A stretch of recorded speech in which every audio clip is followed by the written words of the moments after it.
آئیے ہم بڑھتے ہیں، اس سے پہلے کہ ہم باقاعدہ آغاز کریں مشاعرے کا، اور ان شخصیت کے حوالے سے کہ جو اپنے آپ میں ایک انتہائی معتبر اور معزز شخصیت ہیں۔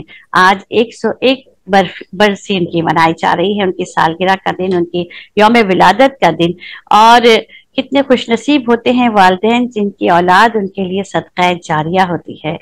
اور جناب ڈاکٹر محمد منشا صاحب کے فرزند ارجمند یہاں موجود ہیں، اور کئی سالوں سے آپ اپنے والد کے اعزاز میں مشاعرے عالمی طور پر منعقد کر رہے ہیں، اور آج 101واں جشن جو ہے منایا جا رہا ہے۔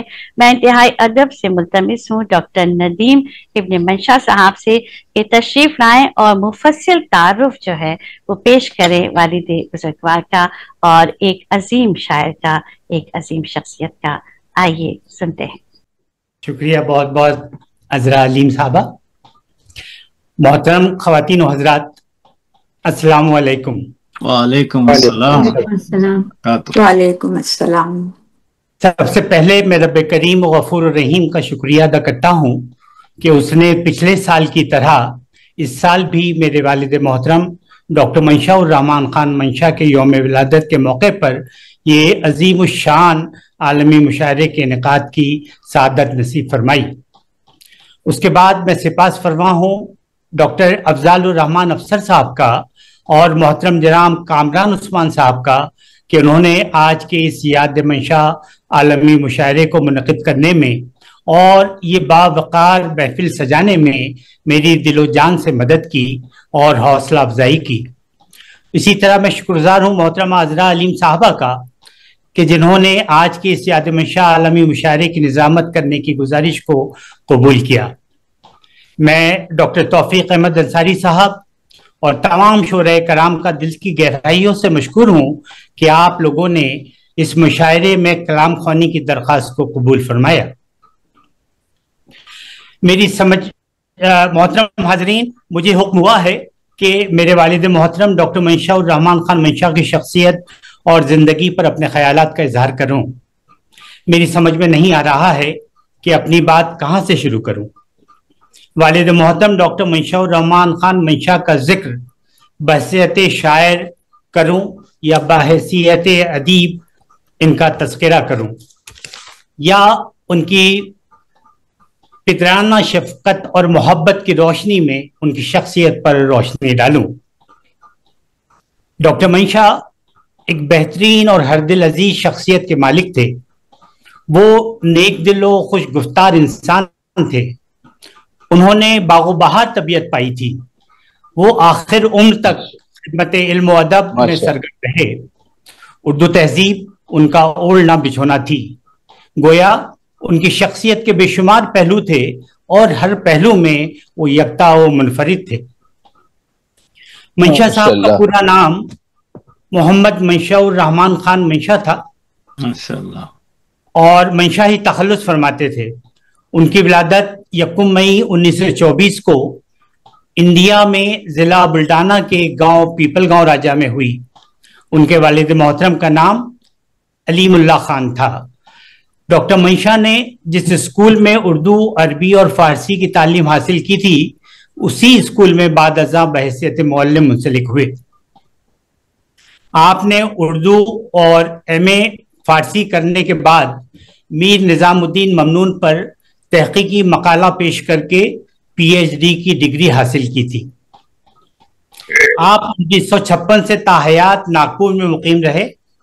آپ نے ناگپور یونیورسٹی کے ایک کالج میں صدر شعبہ اردو اور فارسی کی حیثیت سے ملازمت کی اور اسی کالج میں صدر شعبہ اردو اور فارسی کی اس پوسٹ سے سبکدوش ہوئے۔ دوران ملازمت مشاعروں میں شرکت کرنے کی وجہ سے کئی بار والد صاحب کو چھٹیاں لینی پڑتی تھی، تو ایک دفعہ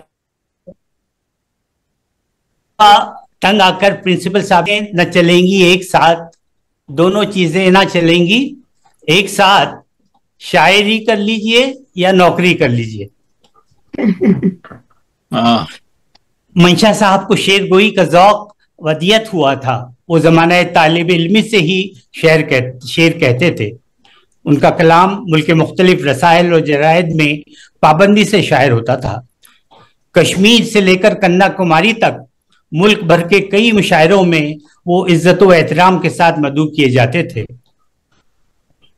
یوم جمہوریہ اور یوم آزادی کے موقعوں پر حکومت ہندوستان کی طرف سے منعقدہ لال قلعہ دہلی کے عظیم الشان مشاعروں میں کئی مرتبہ منشا صاحب نے شرکت کی۔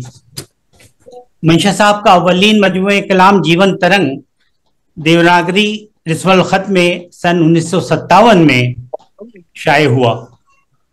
اس کے بعد کئی شعری اور نثری کتابیں شائع ہوئیں۔ ڈاکٹر منشاء الرحمان خان منشا کی کتابوں کی کل تعداد 15، جو وسط ہند کے اردو ادب کے ذخیرے میں اضافہ کا درجہ رکھتی ہے۔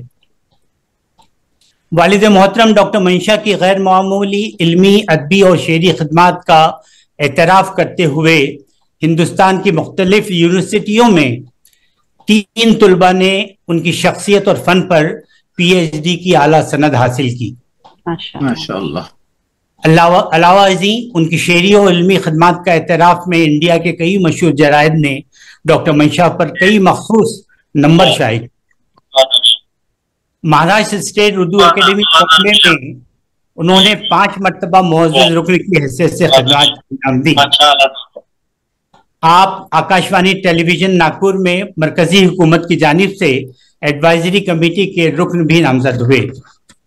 حضرات 1952 میں 68ویں یوم ولادت کے موقع پر ناگپور میں ایک عظیم الشان جشن منشا منعقد کیا گیا تھا، جس کی صدارت عالمی شہرت یافتہ فلمی اداکار، شہنشاہ اداکاری پدم بھوشن جناب یوسف خان صاحب دلیپ کمار صاحب نے کی تھی۔ 2 روزہ اس تقریب میں ملک بھر سے کئی نامور شاعروں اور ادیبوں نے شرکت کی تھی۔ اس پروگرام کی نظامت محترم المقام جناب جگناتھ آزاد صاحب نے کی تھی۔ بڑا نام ہے جگناتھ آزاد، بڑا نام۔ حضرات منشا صاحب کی پوری زندگی بحیثیت استاد، شاعر اور ادیب گزری ہے۔ وہ اس حیثیت سے دور دور تک جانے پہچانے جاتے تھے۔ وہ دیر و حرم، شیخ و برہمن کے تنگ دائروں سے ہمیشہ دور رہے۔ ان کا شعر ہے کہ غم کے طوفان میں سنگین سی چٹان بنے، غم کے طوفان میں سنگین سی چٹان بنے، اپنی ہستی کا ہر ایک شخص نگہبان بنے، اور چاہے پھر بعد میں ہندو یا مسلمان بنے، پہلے انسان کو لازم ہے کہ انسان بنے۔ انسان بات ہے، کیا کہنے، پہلے انسان کو لازم ہے کہ انسان بنے۔ دوستی، صلح پسندی اور رواداری ان کی طبیعت کا خاصہ تھا۔ انہی عناصر سے ان کی شاعری کا خمیر بھی تیار ہوا تھا۔ وہ کہتے ہیں کہ حق میں کسی دشمن کے دعا کون کرے گا، حق میں کسی قاتل کے دعا کون کرے گا، یہ کام فقط میرے سوا کون کرے گا۔ انسانی ہمدردی اور محبت فاتح عالم پر ان کا یقین تھا، جس کی بازگشت ان کی تمام شاعری میں محسوس ہوتی ہے۔ محض تبرک کے طور پر چند اشعار سماعت فرمائیں کہ محبت بڑھانے کی باتیں کرو، شمشاد صاحب، محبت بڑھانے کی باتیں کرو، دلوں کو ملانے کی باتیں کرو، پیار کہتا ہے سارا جہاں، دولت لٹانے کی باتیں کرو۔ دیکھیے عذرا میڈم کہ کسی رہتے گھر کو لگاؤ نہ آگ، لگی کو بجھانے کی باتیں کرو۔ آخر میں اتنا کہوں گا کہ منشا صاحب نے اپنے مخصوص شعور کی سمت متعین کرنے اور فنی کارنامہ کا عرفان حاصل کرنے کے لیے نقوش علامہ اقبال کو اپنا رہبر بنایا تھا۔